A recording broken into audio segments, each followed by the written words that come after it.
Welcome to the 16th episode of the ongoing series, The 10 Lost Tribes in Jewish Consciousness, here on Sfarim Chatter. I'm Nachi Weinstein. This episode, which is the second to last episode of the series, focuses on the interest in the 10 Lost Tribes over the past decades with the Ethiopian Jews, Indian Jews, namely the Bnei Menashe, who will be the focus of the next episode, the final episode of the series. And through these and others, we discussed the interest in the 10 Lost Tribes and why that is. The sponsor of this series is, as always, Gluck Plumbing. For all your service needs, big or small in New Jersey, with a full service division from boiler replacements, main shoreline snakeouts, to carrying main lines, to a simple faucet leak, Gluck Plumbing Service Division has you covered. Give them a call, 732-523-1836, extension 1. Again, 732-523-1836, extension 1. To sponsor an individual episode on the podcast, please email me, sfarimchatter@gmail.com, or check out the links and information in the show's notes below.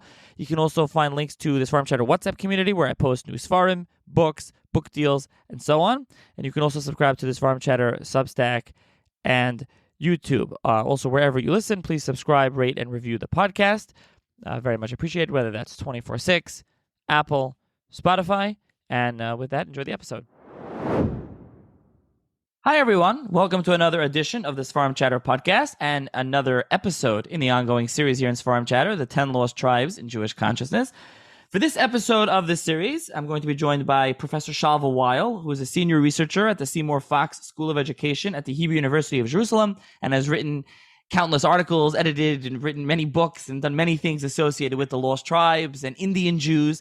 And we're going to be discussing the phenomenon in recent decades of the upswing of interest in the 10 Lost Tribes and different claims of different tribes, essentially, or different groups claiming that they're associated with the Lost Tribes, and that has to do with what Professor Weil will talk about, the globalization of this history, as well as we'll focus in particular on Indian Jews. But thank you, Professor Weil, for joining me.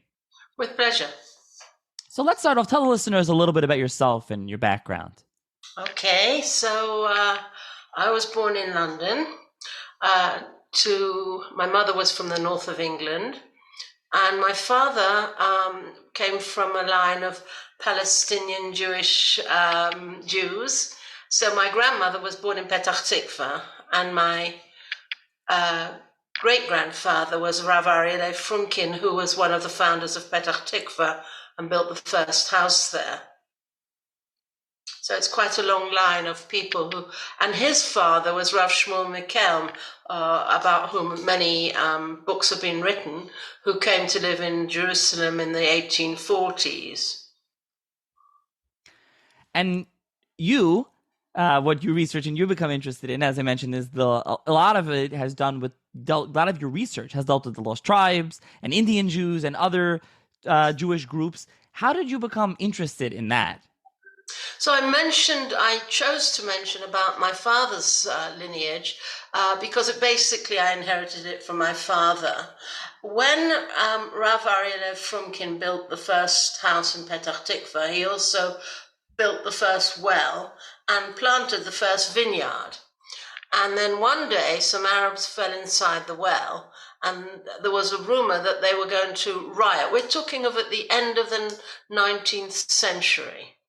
And there was a rumor that they were rioting. And so the Jewish community in Jaffa smuggled him out on a boat to England. That's how, by the way, how I get to be born in England. And in the London's East End, where all the Jews lived at the time, he set up a wine shop. And he was a scholar, so he used to go off on the train to the Bodleian Library in Oxford, and he wrote the first Perush of the oldest Siddur in existence that we have to this day, called Siddur, the Rav Amram Migaon. And he left his wine shop in the hands of two of his 6 children. One was my grandmother, and the other was Rabbi Lord, the late Jonathan Sachs, his grandfather. And they looked after the wine shop on a day-to-day basis. And then Rav Ariel Frumkin actually managed to return to Palestine, and he was proven to be not guilty under the Ottoman Empire, which is extremely unusual. And so my grandmother, who had been born in Petach Tikva, took over the wine shop eventually, and she set up a wine shop in an area in London called Cricklewood, I was born in the wine shop. And my father took over that wine shop after he'd been in the Palestine under the British mandate for about 12 years. And he really wasn't also, a little bit like Ariel Frumkin, he really wasn't interested in business. He was interested in scholarly things, although he had no formal education, and all the clientele who used to come in and out of that wine shop. By the time I was born, the area in which our wine shop existed was called Cricklewood, and it used to be a very fancy Jewish area, but by the time I was born, it was a horrible slum, and it had Jamaicans and Irish and people of many different origins living in that area. And my father was always fascinated by them, and he used to tell me stories of Jamaicans who claimed that they were Seventh-day Adventists, and they would say, "Yous and me's, brothers and sisters." And then he would tell me about the Ethiopian Jews, what we called in those days the falashas. And then he would tell me stories before he put me to bed about the 10 lost tribes across the river of Sambatyon. Now, the river Sambatyon always intrigued me. It was a mythical river which was very active during the week, and it used to throw out stones and fire, but on Shabbat it was all quiet. And one day, somebody called Eldad came across the Sambatyon River, and he came to Europe, and he ended up in Rome, and he said, "I'm Eldad of the tribe of Dan, and I come from Ethiopia, from beyond the Sambatyon." So, in 1991, I curated a very big exhibition at the Beit HaTfutzot Museum of the Jewish Diaspora, which today is called ANU. And my son, called Eldad, I gave him the name Eldad, and we lived in the street, Rehov Dan, in Dan Street, Eldad Hadani, and my other children also, with all names collected to the 10 lost tribes. They attended, and at the opening of the exhibition, all the visitors had to go across a bridge which had red polystyrene balls coming up at their face, which was supposed to be like the fire, and they had to cross over it to get into the exhibition, and it had waves, big waves, and then they got inside the exhibition, and they could then meet, as it were, the 10 lost tribes. So that's how I got interested, through my father, in the 10 lost tribes.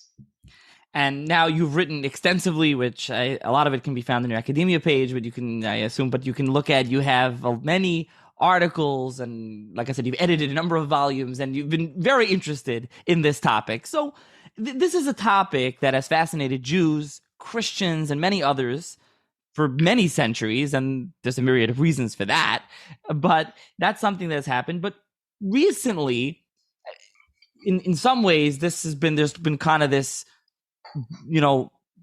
recent I think the proper way to say it would be like a boom of interest in this. And why has that been the case? As you mentioned, the Ethiopian Jews, there's the Indian Jews that we'll get into, and there's variety of other Jews or claimed Jews in Africa, in other parts of Asia. Where does that come from?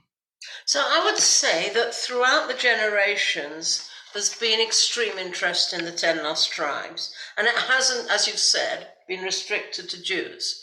It's also extended to non-Jews, but primarily Christians, who of course stem from Jews. But it's primarily Jews and Christians, but you have these Roman historians who were interested in the 10 lost tribes, like Josephus, who wrote the 10 lost tribes who are beyond the Euphrates are an immense multitude whose numbers cannot be estimated.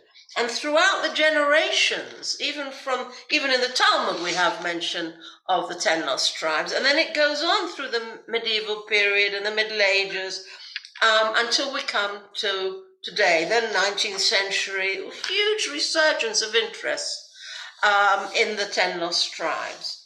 Now, today,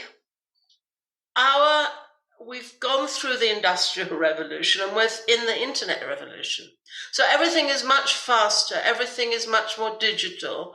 And so the interest in the 10 lost tribes is increased through the Internet.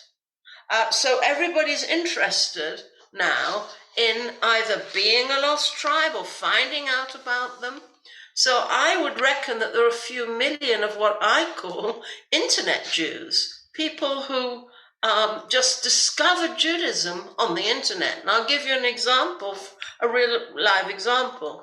I was invited to the World Congress, the Pan Anthropology Congress in Cameroons in West Africa, really very weird place. And we're walking through this area called Belinda, and all I see of them is beautiful trees and everything's green. And then my host says, "Hey, look underneath that tree." And I look underneath the tree, and there, to my absolute amazement, is a computer. And there are about 6 Cameroonians gathered around this computer. And I say, "Oh, what are you doing?" And they say, "We're looking up the internet." And they asked me where I'm from. And I said, "Jerusalem."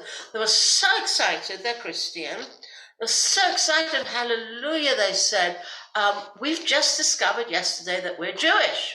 I said, "Oh, really?" "Yeah, well, didn't you know before?" They said, "No. We looked up our tribe. And then we looked up," they basically believe in Jesus as the Messiah. And then we looked up who Jesus was, and we found he was Jewish. And now we realize we're Jewish. And this is happening all over the world. It's not restricted to Africa, although it's very, very rampant in Africa. And it's also happening in India. And it's happening in Asia.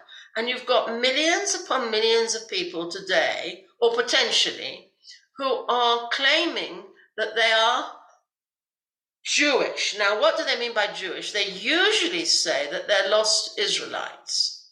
And if you look at the history of what we used to call the Falashas, the Ethiopian Jews, you'll see that they were accepted into mainstream Judaism by a rabbinic responsum that claimed that they were one of the lost tribes. In other words, the Ethiopian Jews were declared to be of the tribe of Dan, which is one of the 10 tribes which was exiled by the Assyrian kings Tiglath-Pileser, Shalmaneser, and so on. And in time, of course, they had demonstrations and it was all very ugly, but in time, they have been accepted inside mainstream Judaism through the door of being one of the 10 lost tribes. Now, for the other tribes, another episode on this series, I had Professor Tudor Parfit, who is a friend of yours, and he discusses a little bit of the Ethiopian, also the Lemba tribe and some others. And, you mentioned in Africa especially, there's this big interest in Jews and Judaism and the lost tribes. But all these other ones, or not all, but a lot of them, are they claiming to be a different one of the other lost tribes? Or is it just we're Jewish because of the story you just said, which is clearly not Jewish, but is it a kind of a misguided reason that they think they're Jewish? Well, look, every case, of course, is different. I better just qualify. So that we have rabbinic response about the Ethiopian Jews for many generations. So I think they're in a different category from people who yesterday sat underneath that tree in the Cameroons and said, "Wow, we're Jewish." So, you have the Abarbanel Posek and who's saying that they're Jewish, or referring to the Ethiopian Jews. He doesn't say they're Jewish. Referring to the Ethiopian Jews, you have also a reference in the Radbaz which is earlier to Ethiopian Jews. So you do have a history of a connection between what we used to call the Falashas. They don't like to be called that today because it's stigmatic, but and what we call today Beitar Yisrael, the House of Israel, or Ethiopian Jews. But the people in Ghana, in Cameroon, in Sierra Leone, we're talking of these people in the last 5-10 years only. And it's a different ball game. And but not everybody claims they're the tribe of Dan. So some people say, oh, wow, we just realized we're the tribe of Reuben. But in Northeast India, I'm moving from Africa now to India. In Northeast India, you have a group of people who are today called Bnei Menashe. And this label has somehow caught on. Now, I was the first person to take the late Rabbi Avichail to India. He'd never been out of Israel before. I had to go with him to get his passport as well. And we went up to Kashmir to look at the Israelite connections between the Pashtuns, the Pathans of Afghanistan and Pakistan, and they move over into Kashmir. They're the largest tribal grouping in the world. And we went to Kashmir, to the Yusufzai, the sons of Yusuf tribe. To put it very briefly, because I'm not going to focus on that today, these people had never heard of the state of Israel. They were living, this is really incredible, they were living in a kind of, it looked like a paradise actually, with no TV, no phones, no nothing. And they'd never heard of the state of Israel. And we said, do you know that there's this idea that you might be Israelites? And they said, of course we're Israelites. They said, we are Bnei Israel, we're the children of Israel. So I said with an interpreter in Urdu, I said, well, do you know who Israel was? And he looked at me as if I was mad. I said, of course, Ibn Yaakov, the son of Yaakov. I mean, like what's going on here? So when we were departing, this is a long time ago, we said, we just want to tell you that we live in Israel. And he said, you're not from Israel. We're the Israelites. You're nothing. You don't exist.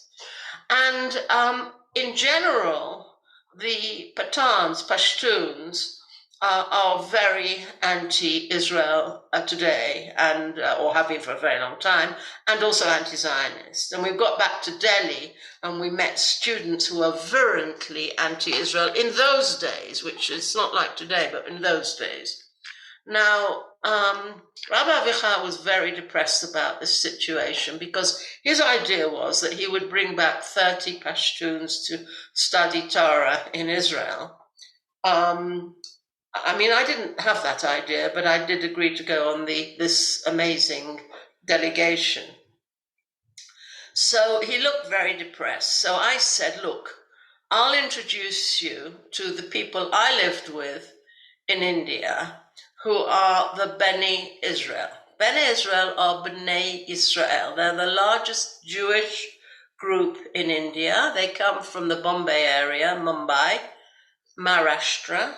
They originated in villages south of Bombay. And they call themselves Bnei Israel, but that's Bnei Israel, the children of Israel. And in Delhi, there was a small community of Bnei Israel, including the late Joshua Benjamin, who was the chief architect of India. And he was a very good friend of mine. So I introduced him to Rabbi Avichai. And I said, look, this is this rabbi, and he's really nice, but he's very depressed because none of these Pashtun want to know about us in Israel, and they certainly don't want to come and learn Torah in Israel. And so Joshua Benjamin said, well, I've got a better idea. I'll introduce you to the people in Manipur state and Mizoram state in northeast India. It's on the Burmese border. And he said, in fact, a few of them are coming to shul this week. You can meet them in shul. There's a small little shul in Delhi. So we went to the shul and we met these people who look completely different from any Indians you've ever met or that you know, because their faces are half Chinese. They're sort of like Burmese Chinese, because they live up there in the northeast India. And they're very, very nice, and Avichal really liked them, and they were interested in coming to Israel. And they told us that they had a leader in their community who had a dream in the 1950s, that they were from the 10 lost tribes. So we said, oh, very interesting. And then after Shabbos, we went and interviewed these people, and they said that they have customs which are similar to those written in the book of Leviticus in Vayikra. So we heard all their stories, and then they said they have a song about how they crossed over the Red Sea when they escaped from Egypt. And we said, oh yes, and they go, Man Masi, Man Masi, Man Masi. Rabbi Avichal thought this was fantastic. He said, what did you say? They said, Man Masi, Man Masi. He said, Menashe, that's it. You're the tribe of Menashe. And that's how it was. And all these people who come from different tribal groupings in northeast India, in 2 different states, Mizoram and Manipur, who are Kukis, Gangtis, you don't know the names, but there are a lot of tribes up there. They all became this sort of conglomerate Bnei Menashe. Now, fast forward about 20, 30 years, and fast forward to my exhibition that I've mentioned at the Beit HaTfutzot on the Beyond the Sambatyon, the myth of the 10 lost tribes. A delegation of these people came to my exhibition, and they had my invitation on it was a beautiful invitation, looks like this, and this is the picture from the Jura Oropus synagogue shul in Syria, and it has human representation inside a shul, which is interesting, and it's the vision, the prophecy of the prophet Ezekiel, that one day the 10 tribes who are lost would reunite with the 2 tribes, Judah and Benjamin. So they had this invitation, Shalva Weil invites you too, and they literally came with feathers in their hair, literally, and wearing these gorgeous sort of robes. And after, that was 1991, and after they came, they sort of stayed on in Israel. They kind of disappeared for the Ministry of Interior and stayed on. So I feel very guilty about that, but they stayed in Israel.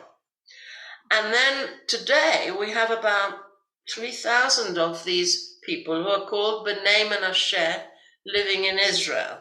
Now, who facilitated this? Two things. Well, what facilitated? Who? In the 1990s, or it might even been 2000, the chief Sephardi rabbi called Amar declared that they were the lost tribes. And that paved the way for them to be able to come to live in Israel. Of course, they have to convert, but it still was a complete rabbinic precedent. And another thing that paved the way was that somebody called Michael Freund had an organization called Shavei Israel or Shavei Zion, I can't remember which, and he bankrolled them coming and paid for their airfares. And so as a result, you have a few thousand of so-called Bnei Menashe, today called Indian Jews, living in Israel, with a large number, of course, wanting to come. At the beginning, in the 1990s, they said there were only a few hundred. Now, of course, there are a few thousand waiting and a few more thousand waiting. And the more that come, the more will want to come. It's like the situation with Ethiopian Jews and the so-called Feles Mora, who were Jews who converted to Christianity, and so every time if somebody from Feles Mora who converted about 10 generations back to Christianity, he comes to Israel, he then has another 1,000 relatives who want to come. So that's the situation with the Ethiopian Jews, and it's similar. It's going to be similar here, I prophesy.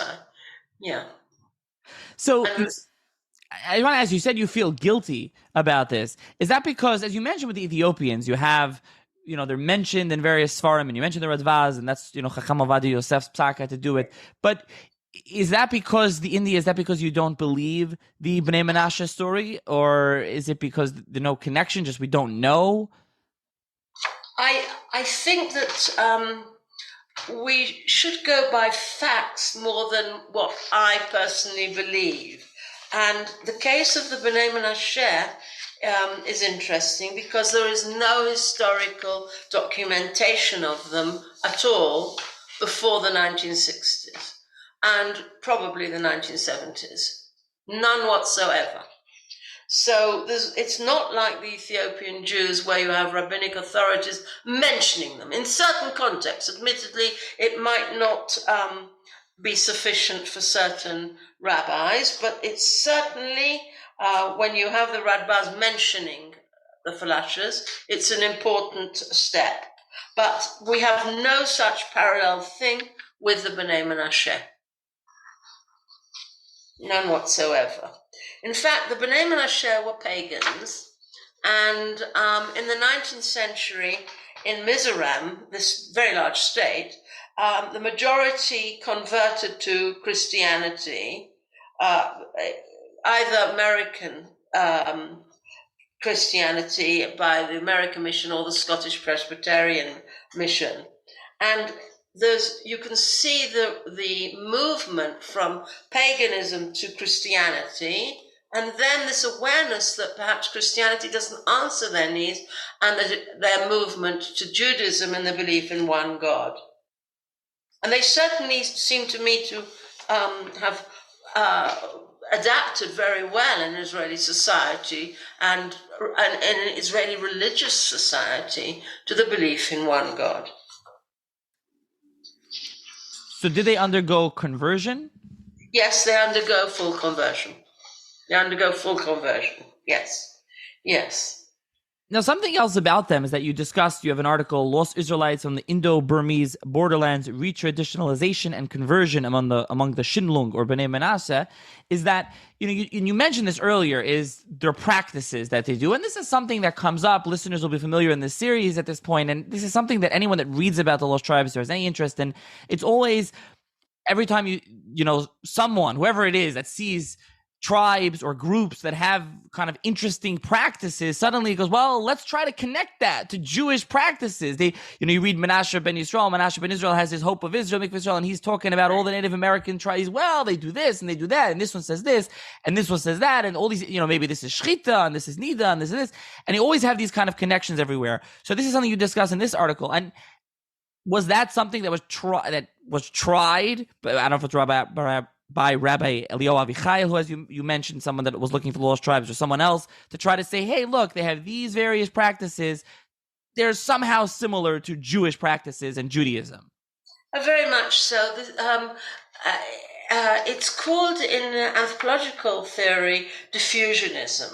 And so you see one thing, and it looks to you like something else that you read about in Sefer Vayikra.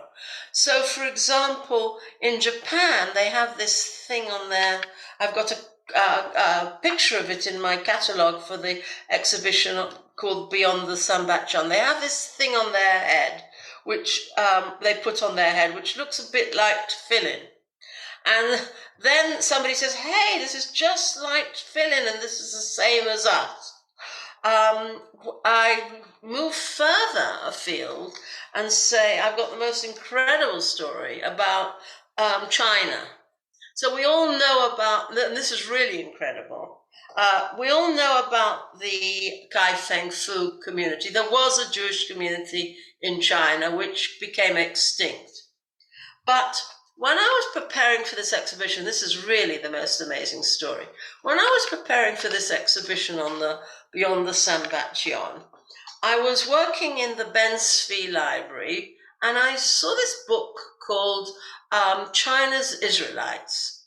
I thought, oh my gosh, that's amazing. Must be about Kai Feng Fu. But Kai Feng Fu weren't actually Israelites. They were Jews, and they were probably descendants of Persian Jews.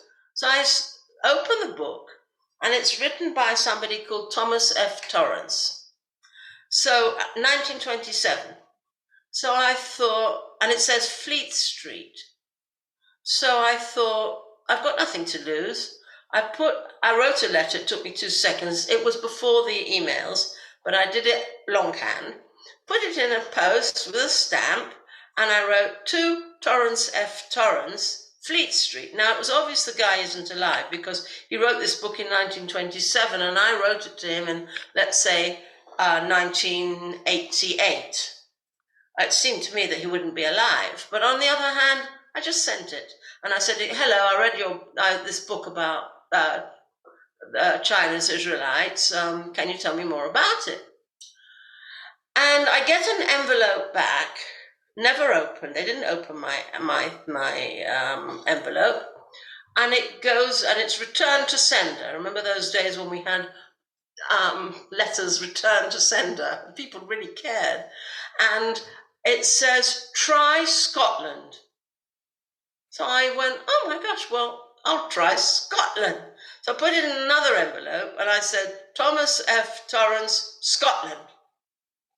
And blow me down, a few weeks later, I get this letter from Professor Very Reverend Thomas F. Torrance, who is the head of the Presbyterian, head of the Church of Scotland, of the Presbyterian Church of Scotland. It's one of the highest positions you can be in Great Britain, and as you know, that's from the Queen and seeing the crown and all that, that Scotland is considered very aristocratic and prestigious. And he wrote to me saying he's waited all his life for somebody to write to him about the 10 lost tribes, and now I've appeared, and I'm interested. And he is the son of the missionary, Christian missionary, Thomas F. Torrance. He's also called Thomas F. Torrance. And he was brought up amongst this tribe, the Chiang Min, in China.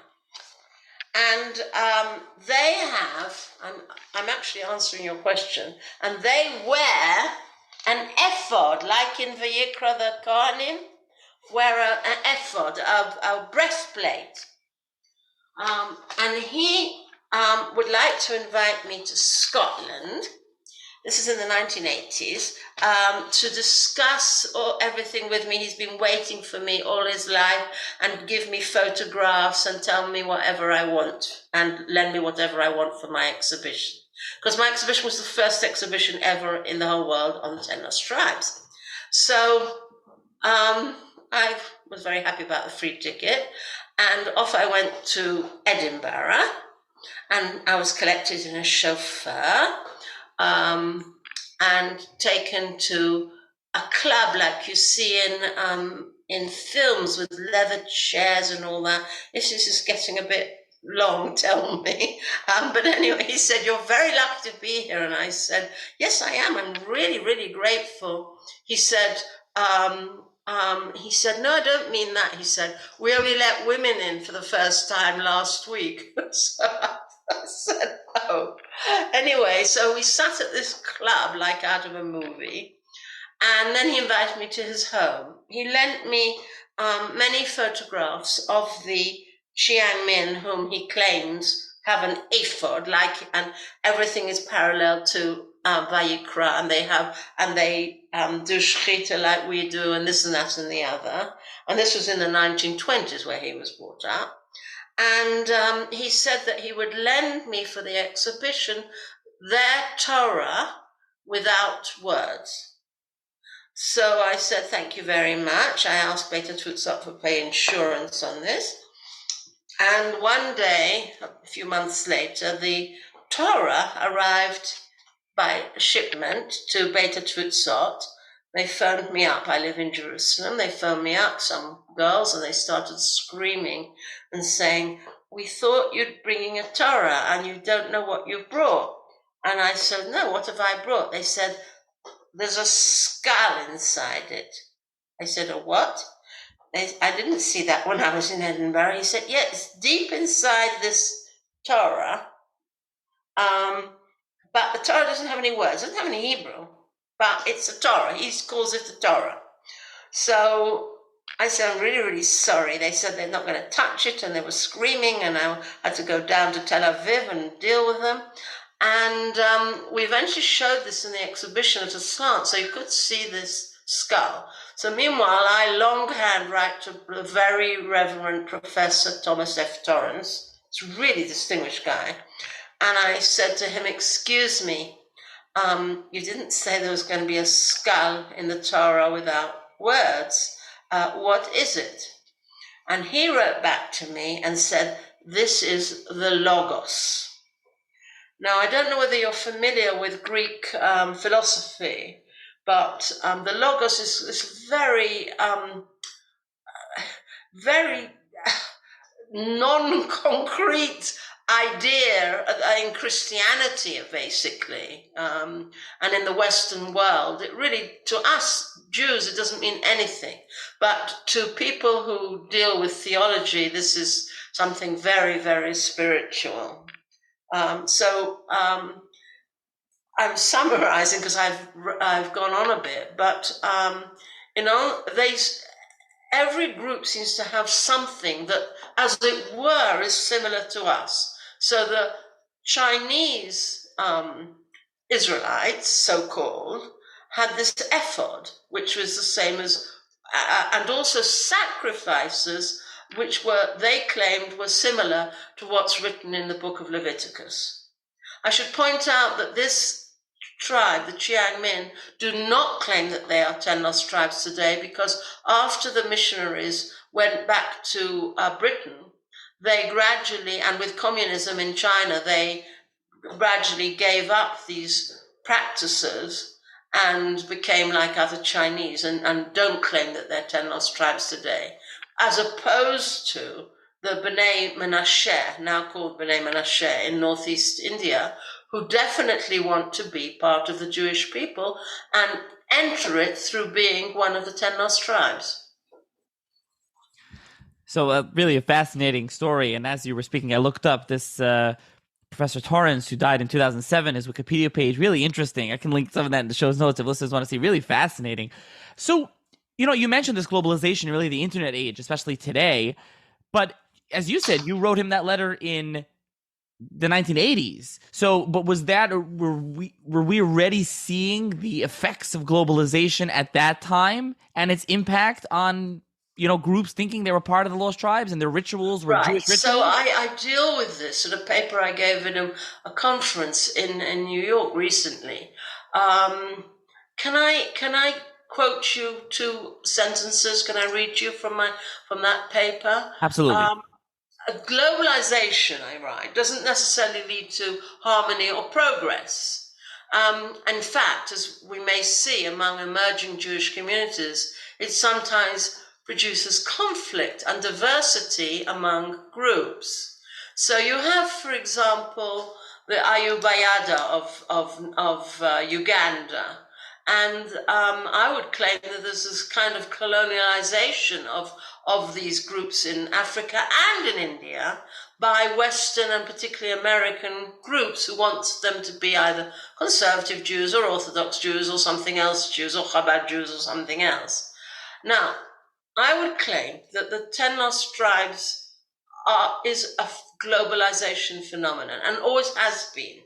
So when Eldad Hadani came from wherever it was, Ethiopia to Rome, that was already globalization. And it's been like that throughout the years. Even with Menashe ben Israel, he mentions the Cochin Jews of South India when Oliver Cromwell asked for Jews to return to England. He said, I've learned from Menashe ben Israel that there are Jews in South India and they are Cochin Jews. And that's how and so they said, oh, wow, well, then let the Jews return to England. So it's always been a globalized phenomenon. But in recent years, like the way that we're communicating now, in the last, let's say 10 years, we wouldn't have done this 10 years ago, a Zoom and a podcast. So everything is accelerated. So also the globalization of the 10 lost tribes is accelerated. So every other day, I'm getting these weird letters or messenger on the Facebook. Hello, I'm writing to you from Pakistan. I and my group wish to become Jews. Can you send us some books? Or, hello, I'm writing from Indonesia. I'm getting all these letters all the time.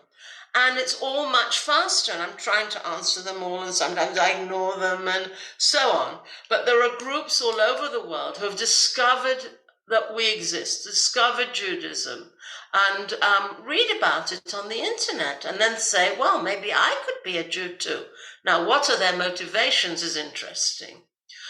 Some of the motivations can clearly be economic. Some of the lowest of the low groups, without sounding too hierarchical and snobbish, in India are claiming to be lost Israelites today. In the old days, these people were called untouchables, but today you don't use that term, you call them Dalits. But they are very, what you call low caste or out of caste people, very economically backward. If these people can be joined by American Jews coming and bringing them Sfarim and then clothes and then various other things, and then they think, oh gosh, we would really like to come and live in the state of Israel. Now, at the moment, we're in the middle of a war, so nobody wants to come and live in the state of Israel. But normally, we're a good country to live in and high standard of living, and please God, we will return to being what we were. And so they think that they would like to join the Jewish people in the state of Israel. But they come from very low background. It's quite rare for people who are high class to claim that they're Jews. So there's motivation, economic motivation. But then there's also sincere religious motivation. And often motivations are mixed. So if we go back to the main case which I've been dwelling upon today, the Bnei Menashe, clearly coming to live in Israel is a huge step upwards for them economically, clearly. However, I do believe that they have a sincere desire to be full Jews and practicing religious Jews. I do believe that. So with them especially, you see that mixed motivation. I didn't catch that question. With the Bnei Menashe especially, you see that mixed motivation between economic and religious interests converging. Correct. Mixed motivation. Yes. And very sadly, they are serving in the army at the moment. Luckily, they have so far. They haven't had complete casualties. They've had somebody wounded. But the other Indian Jews have had casualties, and it's a very sad situation. But I'm saying that they're part of Israeli society, the ones who are here, is what my point is. And yes, they have mixed motivations. So do you have any final remarks about the lost tribes and this topic? Yes. Although it's not a question of what I, as a researcher, believe, the Jewish religion does hold the idea of the lost 10 tribes very close, and it's a theme which is repeated in all our texts and by all the prophets.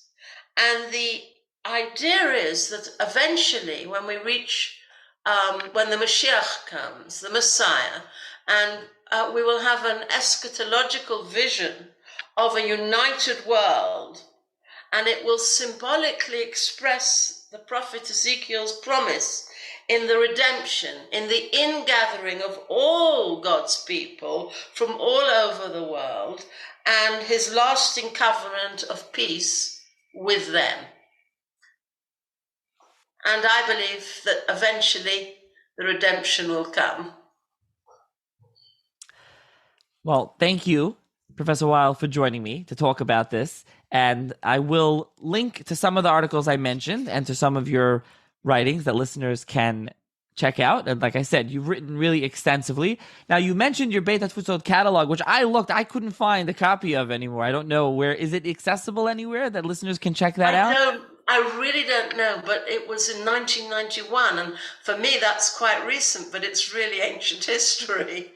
And that's probably the best one on the 10 lost tribes, because I've done a lot of writing, but it hasn't exclusively been on 10 lost tribes. It's some articles have been, but sometimes I just write about the family or the status of women amongst Ethiopian Jews. Now, admittedly, Ethiopian Jews are considered the tribe of Dan, but it wasn't specifically on them being the 10 lost tribes. And similarly, I've written loads and loads on the Ben Israel Indian Jews who claim that they are the children of Israel, but I don't really write too much about the fact that they're 10 lost tribes. Right, so you don't know if that catalog hasn't been scanned anywhere. It's not available online, is it? I can always try and find you something when I have time. Yeah, I didn't have a PDF in those days, you see, but I suppose I could scan something or other. Yeah, because I know some, academics or researchers, whatever, what have you, have scanned old things from the, better organized than me. And uploaded it. Well, again, I'm not, if before this podcast comes out for the listener, if it's available, I'll link to it in the show's notes. Otherwise, I'll link to some other things that we discussed, some other articles of yours, Professor Weil, the listeners can check out. And thank you very much for joining me. With my pleasure, and it was a pleasure meeting you. Likewise, thank you.